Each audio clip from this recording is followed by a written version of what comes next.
Meanwhile, Karnataka Chief Minister H.D. Kumaraswamy has launched a scathing attack on the Election Commission for searching his vehicle.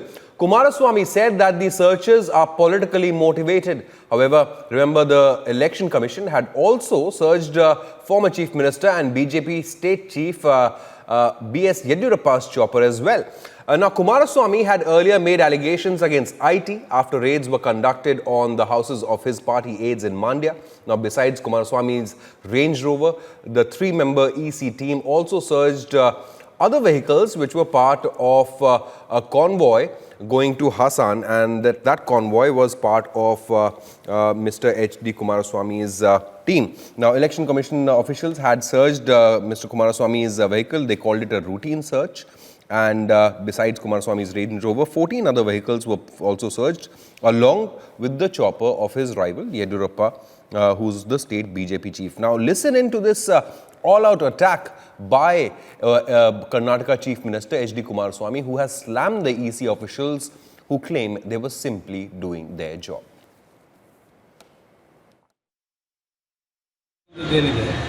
ಇವರೇ ದರೋಡೆಕೋರರು ಇಲ್ಲಿರ್ತಕ್ಕಂಥ ಹಲವಾರು ಅಧಿಕಾರಿಗಳು ಇವರು ಈ ರೀತಿಯ ಒಂದು ಸಾರ್ವಜನಿಕರಿಗೆ ಅಭ್ಯರ್ಥಿಗಳಿಗೆ ತೊಂದರೆ ಕೊಡ್ತಕ್ಕಂಥರ ಮುಖಾಂತರ ಸುಮ್ಮನೆ ಈ ಒಂದು ವಾತಾವರಣ ಕ್ರಿಯೇಟ್ ಮಾಡ್ಕೊಂಡು ಹೊರಟಿದ್ದಾರೆ. ಜನ ಸುಮ್ಮನೆ ಕೂತಿರೋದಿಲ್ಲ ಇವತ್ತು ಇವ್ರ ನಡವಳಿಕೆಗಳ ಬಗ್ಗೆ. ಅದರಿಂದ ಈಗ ಬಂದಂಥ ಮಾಹಿತಿ ಪ್ರಕಾರ ನೀವು ಏನು ಬೇಕಾದರೂ ದಾಳಿ ಮಾಡ್ಕೊಳ್ಳಿ, ಆದರೆ ಇದಕ್ಕೊಂದು ಇತಿಮಿತಿ ಇದೆ. ಚುನಾವಣೆ ನಡೆಸ್ತಕ್ಕಂಥ ಸಂದರ್ಭದಲ್ಲಿ ಈ ರೀತಿ ನಿಮ್ಮ ನಡವಳಿಕೆ ಏನಿದೆ, ನನ್ನನ್ನೇ ಒಬ್ಬ ಈ ರಾಜ್ಯದ ಮುಖ್ಯಮಂತ್ರಿ 13-14 ಕಡೆ ಇವತ್ತು ನಿಲ್ಲಿಸ್ತಾರೆ ಚೆಕ್ ಪೋಸ್ಟ್ಗಳು ಅಂತ ಹೇಳಿ.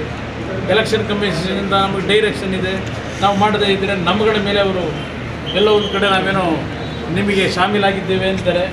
ಮಾಡ್ಕೊಳ್ರಪ್ಪ ಅಂತ ಹೇಳ್ತಾ ಇದ್ದೀನಿ ಎಲ್ಲ ಕಡೆ. ಈ ಬೆಳಗ್ಗೆ ನಾನು ತಿಂದು ಹೊರಟ ಮೇಲೆ ಗೋಕರ್ಣದಿಂದ 2 ಕಡೆ ನಿಲ್ಲಿಸ್ತಾರೆ. ಏನು ಅರ್ಥ ಇದೆಯಾ ಅಂತ ಇವರು ನಡ್ಕೊಳ್ತಾ ಇರ್ತಕ್ಕಂಥ. ಆಮೇಲೆ ಬಹುಶಃ ಈ ಬಾರಿ ಚುನಾವಣಾ ಆಯೋಗಗಳು ವರ್ಗಾವಣೆ ಮಾಡಿರೋವಷ್ಟು ಬಹುಶಃ ಯಾವ ಬಾರಿನೂ ವರ್ಗಾವಣೆ ಆಗಿಲ್ಲ. ಅಧಿಕಾರಿಗಳೆಲ್ಲ ಒಬ್ಬರೇ.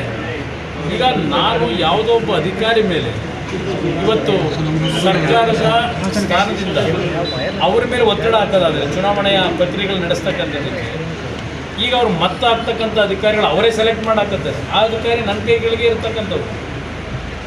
ಅದರಿಂದ ಏನು ಸಾಧನೆ ಮಾಡ್ತಾರೆ ಚುನಾವಣಾ ಅಧಿಕಾರಿಗಳು? ಈಗಾಗಲೇ 4-5 ಡಿಸಿಗಳು ಚೇಂಜ್ ಆಯಿತು, 4-5 SP ಚೇಂಜ್ ಮಾಡಿದ್ರು, 100 ಸಣ್ಣ ಪುಟ್ಟ ಕೆಳಗಿದ್ದು ಅಧಿಕಾರಿಗಳನ್ನ ವರ್ಗಾವಣೆ ಮಾಡಾಯಿತು. ಇನ್ನು 15 ಎಷ್ಟು ಅಧಿಕಾರಿಗಳು ಟ್ರಾನ್ಸ್ಫರ್ ಮಾಡಿ ಅವ್ರ ಕೈಲಿ ಕೆಲಸ ಹೇಗೆ ಮಾಡಿಸ್ತೀವಿ? ಇದೊಂದು ಚುನಾವಣೆ ಅಂತ ಕರೀತೀರ ಈ ರೀತಿ ನಡೆದರೆ?